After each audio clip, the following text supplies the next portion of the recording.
যুক্তরাষ্ট্রকে ডোবাবে Israel. Israel এমন এক মিত্র যে তার মতো মিত্র থাকলে শত্রুর আর দরকার পড়ে না। যুক্তরাষ্ট্র কি তা টের পাচ্ছে? যদি এখন ইসরায়েলের লাগাম টেনে না ধরা হয় তবে যুক্তরাষ্ট্রের পতনের আর খুব বেশি দেরি হবে না, এমনটাই মত বিশ্লেষকদের।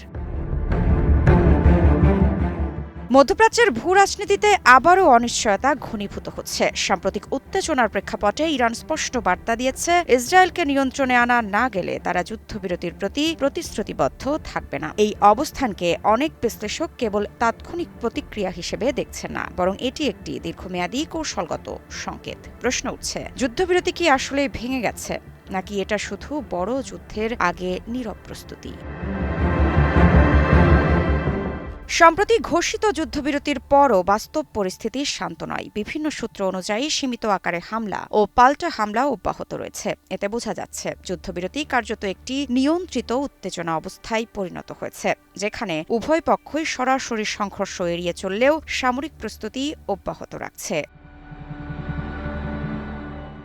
যুদ্ধবিরতির মাঝেও ইসরায়েল লেবাননে হামলা চালায়। মূলত এরপরই ক্ষেপে ওঠে ইরান। আর এই প্রেক্ষাপটেই কথা উঠছে, পরিস্থিতি এভাবে চলতে থাকলে ইরানও যুদ্ধবিরতি মানবে না। এদিকে ইরানের সাম্প্রতিক বক্তব্যে দুটি দিক স্পষ্ট। প্রথমত, এটি সরাসরি ইসরায়েলের বিরুদ্ধে অবস্থান শক্ত করা। দ্বিতীয়ত, আন্তর্জাতিক শক্তিগুলোর প্রতি একটি পরোক্ষ বার্তা দেওয়া, বিশেষ করে যারা ইসরায়েলের ঘনিষ্ঠ মিত্র।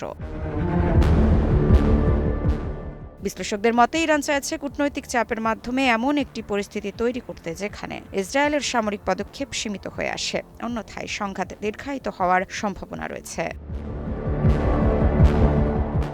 অন্যদিকে ইসরায়েল নিজেদের নিরাপত্তা ঝুঁকিকে প্রধান বিবেচনায় রাখছে। তাদের দৃষ্টিতে যে কোনো সময় হুমকি পুনরায় বৃদ্ধি পেতে পারে। ফলে তারা যুদ্ধবিরতিকে স্থায়ী সমাধান হিসেবে নয়, বরং একটি অস্থায়ী অবস্থা হিসেবে বিবেচনা করছে। এই অবস্থান দুই পক্ষের মধ্যকার আস্থার ঘাটতিকে আরও স্পষ্ট করে তুলেছে।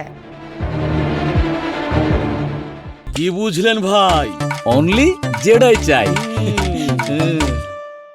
সর্বশেষ পরিস্থিতি বিশ্লেষণ করলে স্পষ্ট হয়, বর্তমান যুদ্ধবিরতি কোনো স্থায়ী সমাধান নয়, বরং এটি একটি অস্থায়ী বিরতি যার ভেতরে লুকিয়ে আছে নতুন করে সংঘাতের সম্ভাবনা।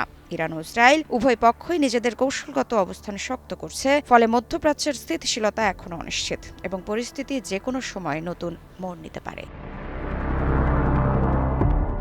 ঋত্বিকা সিনহা বিশ্বাস, নিউজ 24।